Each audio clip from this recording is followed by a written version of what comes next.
Two issues that you've spoken about recently, local issues.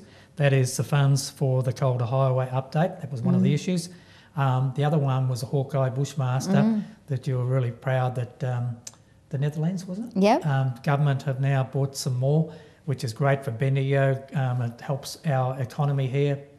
Also manufacturing, which is sadly lacking in all of Australia, not just Bendigo.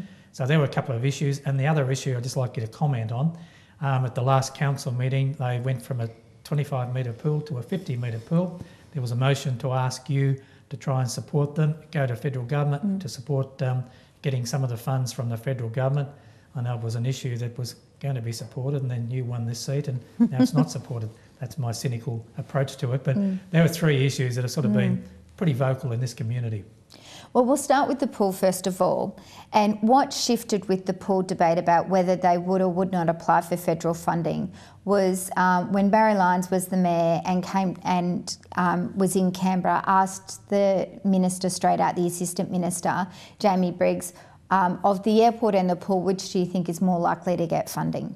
And it was suggested that it would be the airport, that the airport had the best business case and satisfied the business criteria. So the council put in the application for the airport and came back with the impression that pools would not get funding under the Stronger Regions Fund. Then what we saw in the first round of Stronger Regions Fund, the announcements, 3 aquatic centres around Australia were funded by the federal government. So that's, I believe, inspired the council to at least put their hand up for an extra $5 million to help build the aquatic centre.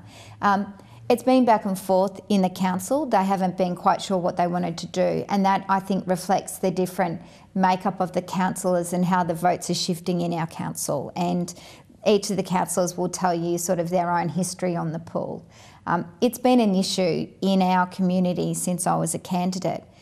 At the last federal election, no major political party, no candidate committed $5 million for the aquatic centre, or $10 million back then.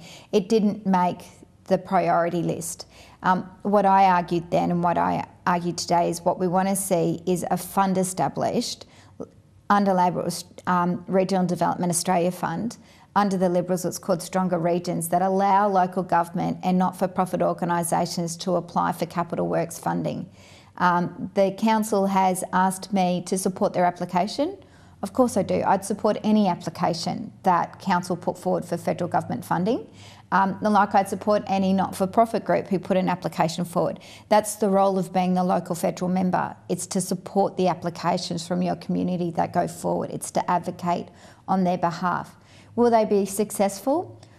We don't know. It will come down to the other projects that are submitted in this round, and it will come down to the quality of their business case and the application that the council put in. So it's hard work to get these applications done, and I wish the council the very best of luck, but once they've got the application in, I'll do what I did with the airport. I'll go and meet the ministers. I'll advocate strongly on behalf of council and the City of Greater Bendigo. Okay, that's good. Oh, the other ones. Two others. Yeah, quickly, so that's really good. The Hawkeye, well, first of all, the Bushmasters, the 12 extra Bushmasters, great. It's great to help secure those local jobs. I mean, it is such a brilliant success story. The Bushmaster saves troops' lives.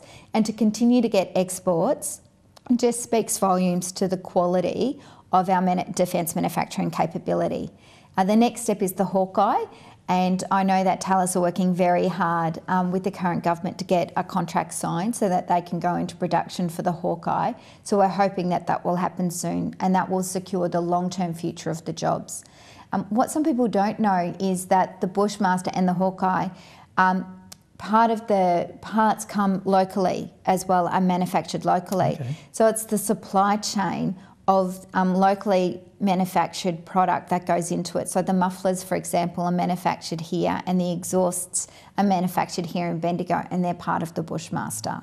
So it's all the small to medium manufacturing businesses that also supply the Hawkeye and Bushmaster. It's those extra jobs. And the final one that you raised, and I'm going to... Calder. Yes, and the Calder is a project that I'm just about to start to do some more work on with the Calder Action Committee and other MPs in the area.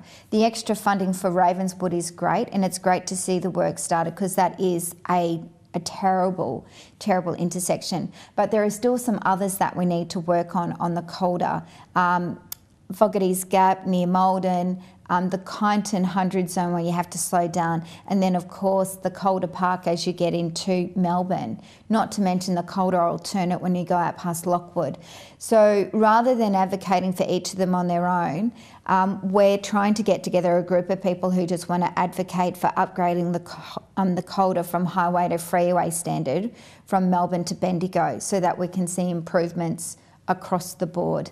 $76 million sounds like a lot, but when you look at some of the big funding projects that the government is funding, it's actually not. So trying to get all of the projects to come together so it can go for one big pot of money to help improve the Calder. Well, Lisa, as always, thank you for appearing on the Pointy. We say this every time. We should be doing it more often because there's too many issues to talk about. And we run out of time. We have run out of time, but thank you for appearing on the program today. Keep up the good work, because I know doing some amazing things out there representing the Bendigo electorate. So well done. Thanks. And it's wonderful to be here, Keith, and it's just such a great opportunity. You know, I really enjoy being the federal member, and it makes me proud every day that I get the opportunity to represent this town.